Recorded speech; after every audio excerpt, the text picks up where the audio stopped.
Olá, eu sou a Linda Marques e este é o primeiro curso de Linguística e Semiótica Aplicada a Tretas de Internet. As tretas existem, precisam ser tratadas e, por isso, é justo, necessário e nosso dever revolucionário tretarmos sempre e em todo lugar. O tema do vídeo de hoje é a síndrome e a decadência da senhorita Morello e a hipótese do não passarão. Então, há algumas semanas, uma professora que é bastante conhecida na internet publicou um texto, aliás, republicou um texto sobre quando o sistema de cotas foi aplicado na escola onde ela dá aula no Rio de Janeiro.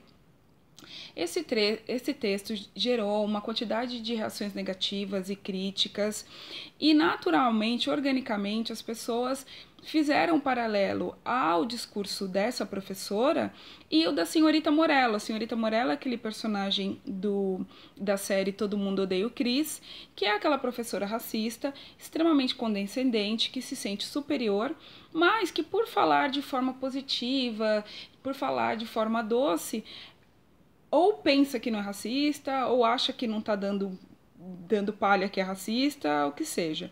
Mas foi bastante orgânico essa referência, né, que as pessoas trouxeram, pessoas de grupos diferentes, e que trouxeram justamente esse link entre a narrativa dessa professora, né, uma heroína dos alunos cotistas dessa escola, e a senhorita Morello. Quem assiste a série já está acostumado a identificar esse tipo de conteúdo, uma vez que na série ele te treina para entender. Ele sempre faz aquela repetição, que é a senhorita Morello fala alguma coisa, aí o narrador responde a senhorita Morello, e o próprio Chris também ele sempre responde, ele sempre reage ao que ela fala. Né? Então fica bem claro, fica bem identificável. Então, se você assistiu a série, o seu cérebro já está malandro e você está fazendo isso de forma bastante orgânica. E aí, o que aconteceu, né? Depois do texto, ela publicou uma resposta ao texto, pedindo desculpas, porque as pessoas acusaram ela finalmente de ser racista. E depois criou um vídeo que era desculpa das desculpas, assim, um compêndio para análise do discurso maravilhoso. Quem tiver interesse de fazer análise do discurso, pegue esses 3 corpos linguísticos, né, o texto, as desculpas e o vídeo, que olha, é uma chuva de significados. É inacreditável como através da linguagem, a pessoa consegue de fato contextualizar quem ela é, o que ela quer no texto, qual que é a intenção. Então, a primeira coisa que a gente vai trazer é justamente o formato narrativo, que nesse caso é chamado de monomito, é a jornada do herói. E a jornada do herói é um formato de narrativa muito comum na nossa cultura. Então tem várias histórias, desde a história de Buda, Jesus, Krishna, todos esses grandes mitos, né, essas grandes histórias, elas partem desse mesmo formato narrativo. E sempre que existe um formato narrativo, existe uma motivação. Então, quem fala, fala o que quer falar, porque quer falar. E a motivação e a ideologia é impermeada dentro dessas palavras aí, que é justamente o exercício que a gente está fazendo para todos nós nos empoderarmos cada vez mais e entendermos os jogos dos símbolos e da linguagem, para você ficar malandro. Então, tudo começa quando ela é apresentada ao desafio, né? Que é chamado de... como chama? Chamada aventura. Que é aquele momento que o herói, e isso quando eu vou falando, você já vai naturalmente lembrando de vários filmes e livros e séries que seguem esse mesmo percurso. Então, a chamada aventura é quando ela se depara com o desafio. Então, ela é uma professora normal. E aí, menina, um dia ela entra na sala de aula e daí uma coisa que ela nunca experimentou na vida aconteceu. Na sala de aula, ela simplesmente se depara com alunos e negros. Uou! Negros na sala de aula. Uau, quem podia acreditar? E a partir daí começa todo um drama, né? Quando a gente faz uma narrativa, a gente busca uma sensação. E quando você, utilizando esse formato da narrativa do percurso do herói, o que ela está fazendo é criando engajamento, empatia para a história dela. Então, tudo que ela fala do aluno, do professor, de sei lá o que, é secundário. O importante é você se engajar e no final você está emocionado o suficiente para laureá-la como uma heroína, a mina que salvou os alunos. Então, olha, toda vez que alguém te contar uma história que parece com uma outra história, atenção! Essa história do professor que salva o aluno, só você já viu pelo menos uns 5 filmes. Eu já devo ter visto uns 5, 6 filmes, que é a mesma história do professor que vai no bairro difícil e ajuda os alunos. É a mesma coisa. Então, quando ela tem essa apresentação para o desafio dela, a primeira coisa que ela faz é a reticência. A reticência é aquele momento que o herói duvida dele mesmo. E esse momento ele é importante na narrativa para forjar o caráter do herói, né? Era uma pessoa comum, só que, do nada ela chega na sala de aula e tem negros. E aí ela fica reticente, ela fala, será que eu vou conseguir? Dilma, cadê os profissionais que eu preciso? Todo um corpo de profissionais para me ajudar a lidar com negros. E aí, nesse momento da reticência, a gente também faz uma pausa para falar sobre a oposição entre os alunos e os negros. Então, quando ela cria essa oposição, lembra do outro vídeo da oposição, preto e branco? Então, ela cria exatamente o mesmo formato de oposição, que vai direto para o seu subconsciente. Então, de um lado, um conceito eufórico de alunos. Então, alunos, uma palavra de boa, positiva, você é aluno, eu sou aluno, todo mundo já foi aluno.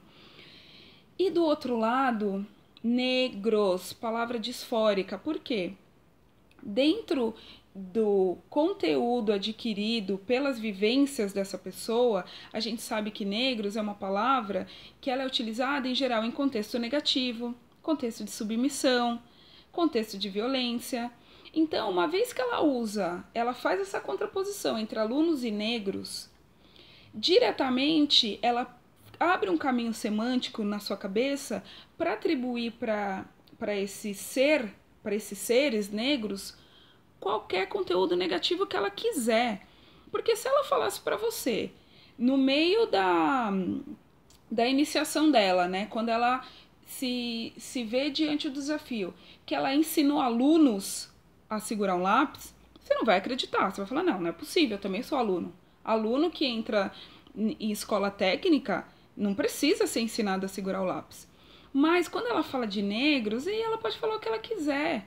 Quer outro exemplo? Transsexuais, mulheres, pobres, petistas. Todas essas palavras, elas são repetidas à exaustão, sempre combinadas com contextos negativos ou duvidosos ou o que seja, justamente para impor uma ideologia. Então, quando você tem combinações de palavras, você gera o efeito patêmico, que é a emoção que você sente ao ler um texto. Quer ver um exemplo? Vou dar 2 exemplos simples. Homem esquarteja mulher na frente do filho por ciúmes. Cara, não sei se você percebeu, mas é uma notícia de violência extrema. Mas aí o que o cara faz? Para diluir tudo isso e fazer você introjetar a ideologia. Homem, mulher e ciúmes. Mas homem, mulher e ciúmes, aí você já vai para um lugar mental onde é briga de marido e mulher. Ela provocou. Coitado, ele só queria amar a mulher dele. Não é assim? Você não lê isso todo dia nos sites? Então, não é uma coisa chocante, é uma coisa que você está disposto no dia a dia a observar. Outro exemplo, imagina que você abre um portal e está escrito 300 refugiados morreram na costa da Itália. Refugiados. Refugiados é um negócio que você nem sabe direito o que é, você não sabe que guerra que tá rolando, você só sabe acessar conteúdos relacionados à morte, à guerra, à pobreza, à violência. Então, é o chamado conteúdo disfórico, você se afasta daquilo. E não é à toa que isso é repetido à exaustão, justamente para você se afastar. Porque imagina se essa mesma notícia fosse escrita da seguinte forma: 300 pessoas fugindo da guerra morrem na costa da Itália. E aí já é outra coisa, é outra sensação. Se ele falar que 300 pessoas morreram, aconteceu alguma coisa. Tem uma crise humanitária. Mas se ele usa o termo refugiados, aí já faz parte de todo o universo de negatividades. Viu como você fica aberto a fazer associações negativas de acordo com a palavra? E isso é o efeito patêmico, porque o efeito patêmico ele causa uma sensação e a partir dessa sensação você vai ter uma reação ou uma não reação. Então, nos jornais, nos sites, eles fazem isso o tempo inteiro, ainda mais quando a reação esperada é o clique. Quando você diminui a reação necessária para validar aquela informação, validar aquela notícia ao clique, aí é o show do sensacionalismo. Não é à toa que as palavras são dispostas da forma que são. E por que tudo isso é importante? Primeiro, porque a gente está falando de manipulação e engajamento. Então, através de um modelo linguístico, narrativo, da história do herói, né, do ato heróico, da superação, a pessoa destila toda uma série de preconceitos de classe, de sociais, usa um monte de imagens negativas para criar aquele conceito na sua cabeça. Só que como parece que ela está falando uma coisa boa, passa batido, porque você já está acostumado a ver, no caso, o negro, ou poderia ser o refugiado, o cotista, ou todas as pessoas sempre em contextos negativos. Não é? Então, por que da importância do não passarão? Porque nessa hora, gladiador, que você tem que se empoderar e dizer, não passarão. Cobre responsabilidade de quem está fazendo esse tipo de manipulação. Então, se as pessoas não tivessem se mobilizado para falar, querida, não venha dar uma de heroína às nossas custas, utilizando uma linguagem verossímil e inconsistente para parecer que você é uma mina muito foda, talvez o texto ia estar aí rolando. E aí várias pessoas que, por menos ferramentas de interpretação, iam estar observando. Quer ver outro exemplo também? É o exemplo da empregada doméstica. Mas, menina, minha empregada doméstica é uma ingrata. Eu dei um colchão e um pão duro para ela comer. Quando eu conheci ela, ela era uma pobre que tinha vindo do interior. Pronto. E aí você pode falar o que você quiser. Então uma pessoa está basicamente falando que ela escravizava uma mulher para trabalhar 20 horas por dia na casa dela em troca de um colchão e um pão. Só que como ela usou o termo, né? Como ela combinou essa informação com a ideia de que ela fez tudo isso para uma mulher pobre que tinha vindo do interior, ela pode fazer o que ela quiser. E aí as pessoas vão falar, nossa, como você é generosa, hein? Uau, como você é generosa. E não é, você já sabe que não é. Então, gente, a revolução da linguagem, ela parte justamente disso, do empoderamento que nós temos nessa troca, porque vocês vão me fornecendo coisas, né? Vocês vão me fornecendo conteúdo e eu vou compartilhando o conteúdo adquirido. E a revolução da linguagem é importante porque é a revolução acessível a todos. Então, a gente pode, de fato, transformar a realidade de forma consistente, de forma realista e não menos agressiva. Não pense que é uma revolução pacífica, não. É a revolução onde a gente percebe que o mundo, a existência é feita de palavras e que essas palavras elas têm poder e que as pessoas têm que se responsabilizar pelo que elas falam. Tudo bem? Então, olha, ficou muito grande, vou parar agora. Mas, ó, o próximo vídeo é a ciência por trás do Você Parece a Beyoncé. Não tem aquela situação que você é uma mina preta e você tá numa roda, do nada aparece um cara e fala, você parece a Beyoncé. Todo mundo já passou por isso, né? Então a gente vai falar sobre dissonância cognitiva e outros conflitos de crença, tá bom? Então, olha, obrigada.